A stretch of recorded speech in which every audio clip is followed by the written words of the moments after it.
Siddharth, in September, US President Donald Trump, in a Truth Social post, had said that he's looking forward to meeting Prime Minister Narendra Modi in the coming weeks as India and the US look to reset ties. Now, this led to intense speculation that the two world leaders may meet at the ASEAN summit. Prime Minister Narendra Modi put out a message on X saying he looks forward to joining the ASEAN India summit virtually. Diwali celebrations, or is India avoiding an unpredictable Trump till there's clarity on the trade deal? Well, clearly, I think what we can say at this stage was that the visit had never been officially confirmed from our side, and therefore make what you want to make of it. But I think, Gaurav, what is really very, very significant are two separate actions and one comment really as far as Russian oil is concerned. The sanctions on Russian oil come as a very, very meaningful direct action against Russian crude oil purchases, and both China and India are very, very significantly impacted on account of that. And yet you also saw, Gaurav, that for the first time in several months, I would say, coming directly from the President Trump, an acknowledgement that for India, you couldn't simply turn off Russian crude oil, which had accounted for almost 1/3 and more of our purchases. If you read between the two lines what is being done, even though President Trump is offering some verbal sort of clawback on his earlier position, this action against Rosneft and Lukoil really mean that Indian refiners, particularly Reliance Industries, which by far has the most significant amount of purchases, will now have to pull back from their deal with Rosneft. Rosneft, incidentally, is a company that has ownership of Naira Energy in India, just a shade under 50%, and is one of the topmost Russian crude oil suppliers. Our public sector oil companies typically buy on the spot market. So it's a complex set of circumstances that has played out in the last 24 hours, and I believe the comeback to office after the Diwali holiday for executives and other people in our oil sector hasn't been very pleasant, Gaurav.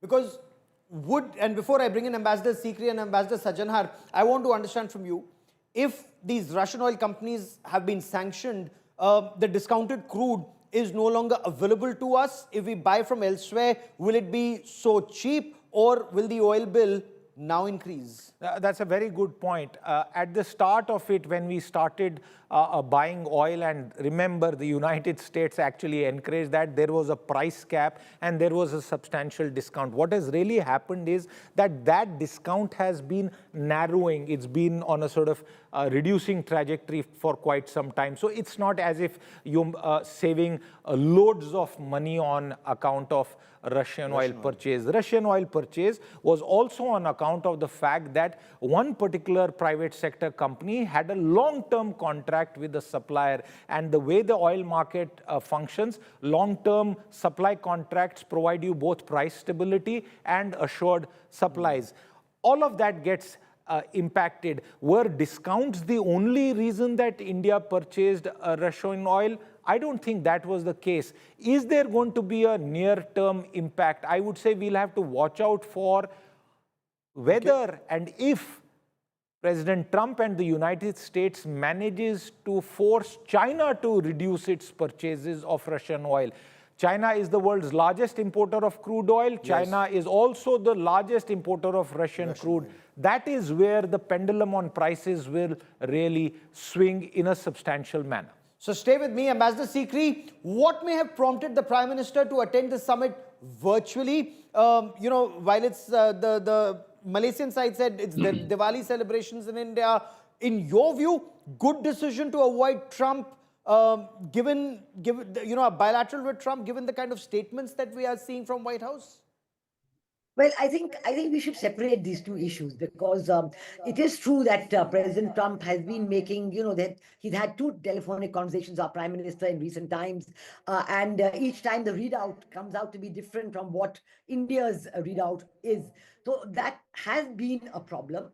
So, but I would really say that say, for example, if the trade negotiation with the US had gone well and the trade deal was ready for signature, then maybe, it would have been a special effort to go and sign the trade deal in the presence of the two leaders.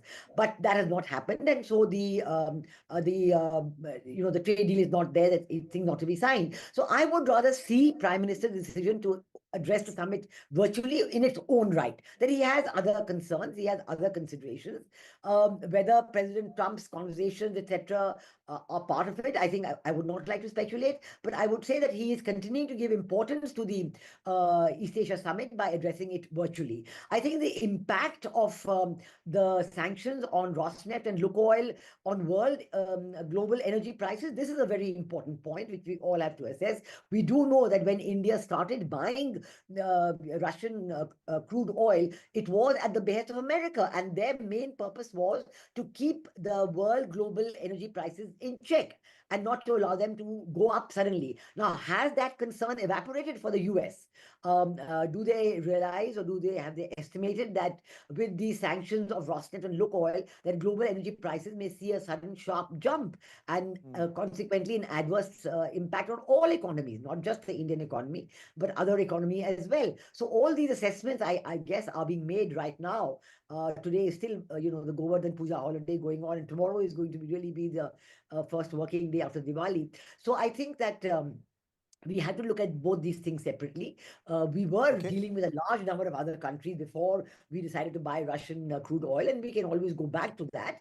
But what will be the impact, on the Indian economy is something that we have to assess. I would really not link these two. We do know the unpredictability of President Trump, but I would really not link these two because our reaction has always been very calm, very collected, very sober, and we are maintaining that. We are maintaining our strategic autonomy. We are maintaining our, not to be overhyped or reactive on these.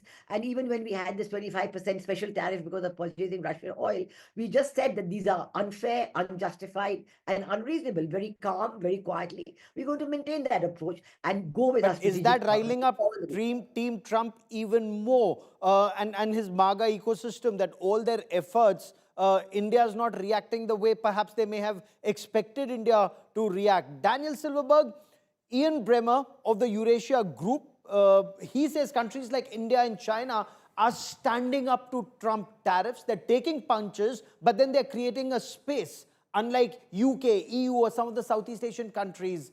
By not going to Kuala Lumpur, is Prime Minister Narendra Modi, in your view, sending out a message to President Trump? Well, I'm not going to speculate on what Prime Minister Modi himself might be thinking. And first, happy Diwali to you and to your listeners. But I will Daniel, tell thank you you. that from the U.S. perspective, notwithstanding the volatility we've seen in U.S.-India relations over the last few months, everyone here recognizes in Washington, India is core to US efforts led by President Trump to counter China, to figure out a way to blunt Chinese regional influence, the kind of supply chain choke points we're seeing with critical minerals, the military challenges that China is posing. So, from a US perspective, I would dial down the significance of Prime Minister Modi not coming to ASEAN. I think that this administration will continue to view India as a key partner. Where I personally would identify or might be a little critical here is you got to walk and chew gum at the same time. I think the president is highly focused on Russia, on getting a deal to end Ukraine and the Ukraine conflict, which is why he just imposed probably some of the harshest sanctions we've seen since the beginning of this war. It was good to see him back rhetoric with deed.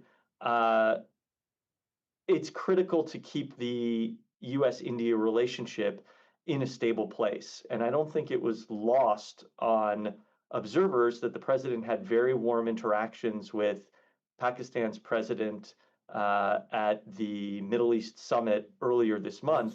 Yes. Ideally, I'd like to see some further outreach to India. But all that said, I would not panic. I would not be terribly concerned that there's not going to be a Trump-Modi meeting right now. I think that the waters Okay. will calm in coming days. We've been hearing this for quite some time now, ever since the first set of sanctions or tariffs were imposed, 25%, then an additional 25%, and then Trump cozying up to a state sponsor of radical Islamist terror, Prime Minister Shahbaz Sharif, and, what would make Ambassador Sajjanhar, India, more uncomfortable, his cozying up to a radical Islamist army chief of Pakistan, Field Marshal Asim Munir. So none of Trump actions so far would indicate, except some words, that he cares for the relationship with India. But are you surprised Prime Minister Narendra Modi chose not to go? Some analysts have argued that he dodged the Trump bullet, or has he merely kicked it down the road? Yeah, thank you very much, Gaurav, for having me on the show. You have asked two questions. One is as far as President Trump is causing up to Pakistan and to Prime Minister Shehbaz Sharif and Asim Munir and all that. I think we need to see that there have been, as far as US policy on Pakistan is concerned, even in the past, there have been very many flip-flops. America will act on the basis of its interests. And I think at the moment, whether it is in the area of economic interest or strategic interest, there are a number of areas where the United States has identified. For instance, as far as strategically it is concerned, basically try to put a distance between China and Pakistan. These are iron brothers. Pakistan is getting very close, very tight embrace of China. Try to put some distance between that. Second is in terms of getting an access to Iran when the United States was trying to bomb Iran. It went Okay. after the nuclear facilities in Isfahan, Natanz, etc., Cordo, etc. So it wanted sort of access of the Pakistan airspace. Maybe also if it needs an air base sometime in Okay. Pakistan. Also, if it Pakistan might have said some words that it could help it to get the Bagram air base, which Mr. Trump has been speaking about. And of course, on the economic side, you have issues like whether there are critical minerals that Mr. Trump has got very interested in, whether it is the issue of cryptocurrencies, etc. So there's a Okay. whole host.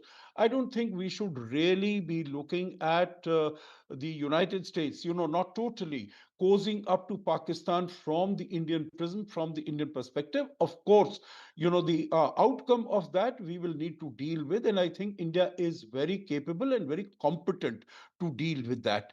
Now, as far as, your comment that whether it is Prime Minister Modi dodged the bullet, I think there have been a large number of commentaries, and I myself have made very many comments when I've said that the meeting between Prime Minister Modi and President Donald Trump, it would be ideal if it were to take place after the trade deal is signed, because we have seen over the last few months, whether it is what happened on the 10th of May when President Trump announced that he was instrumental in Yes. getting the cessation of hostilities, that trade was something that was used as an instrument, which is something that India has denied. So we Okay. know that President Trump can be very unpredictable.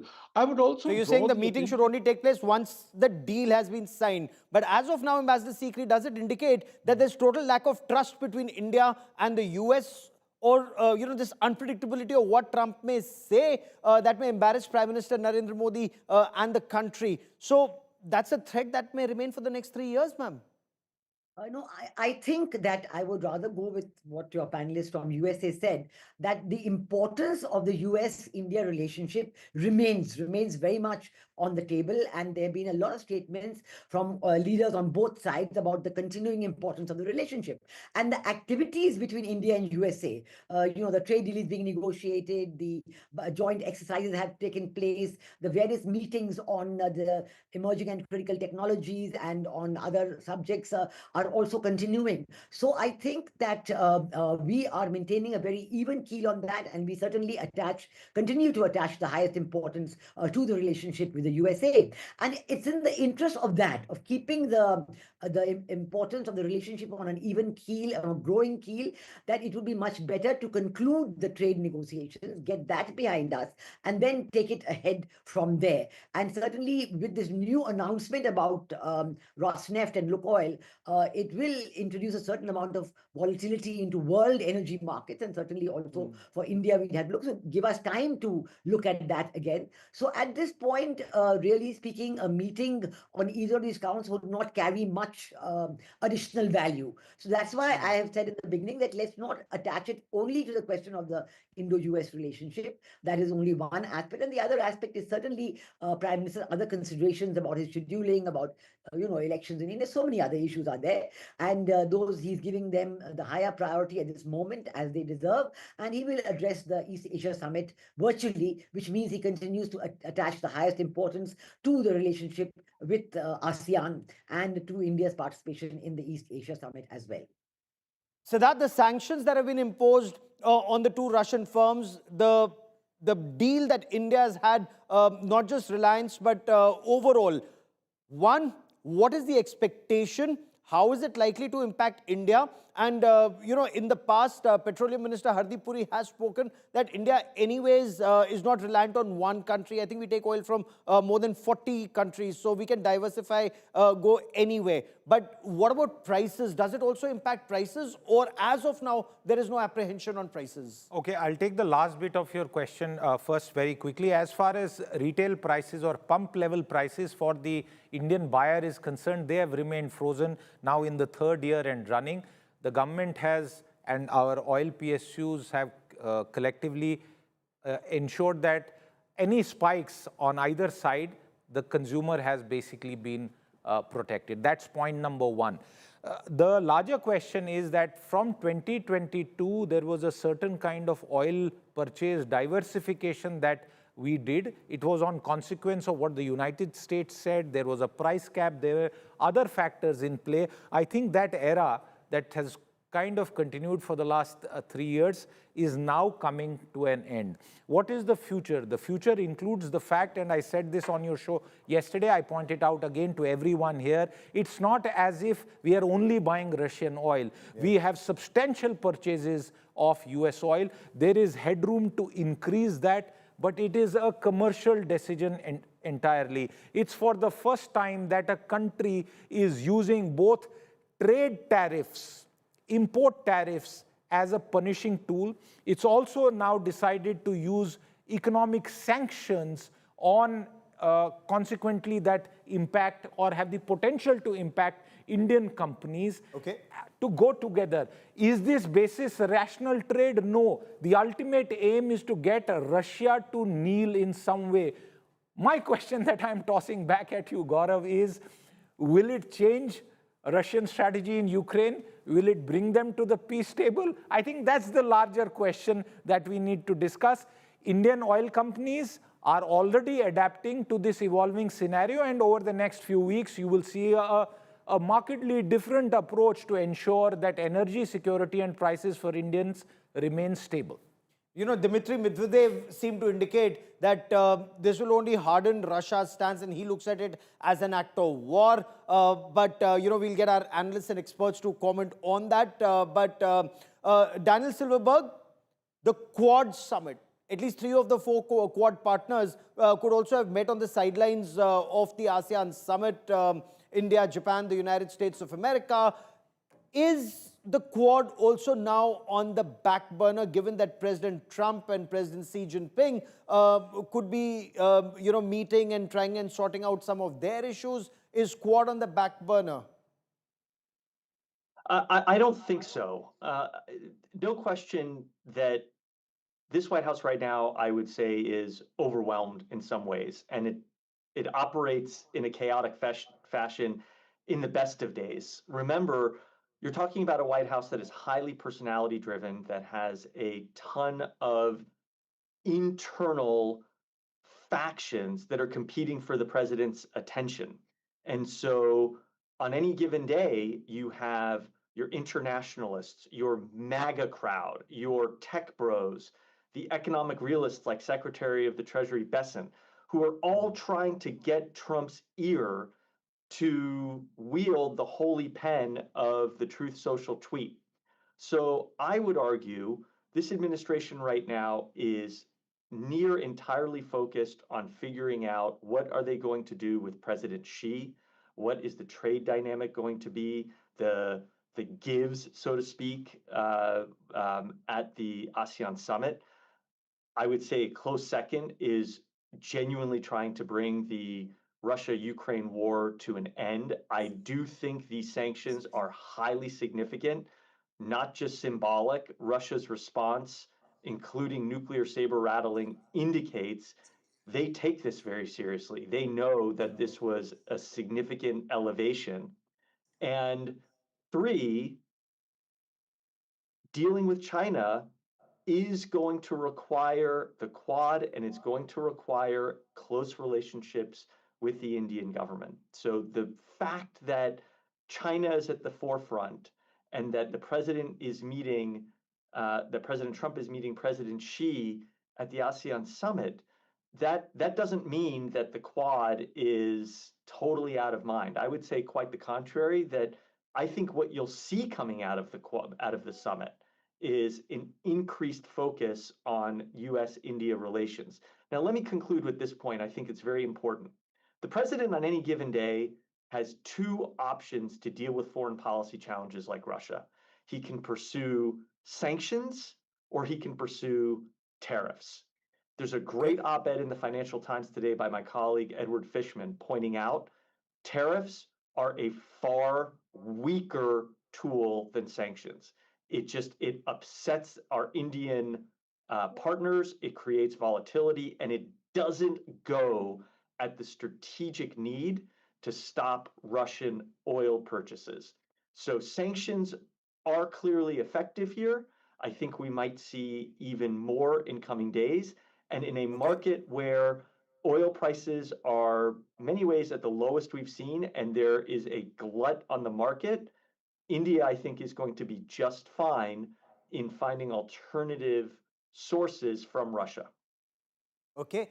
Is that also your reading, Ambassador Sikri? Quad unlikely to be on the back burner, because many analysts have argued that Donald Trump so far hasn't given the kind of importance to Quad. We are the hosts this year instead of being the hosts last year. But do you see the Quad summit happen, or it's now on the back burner?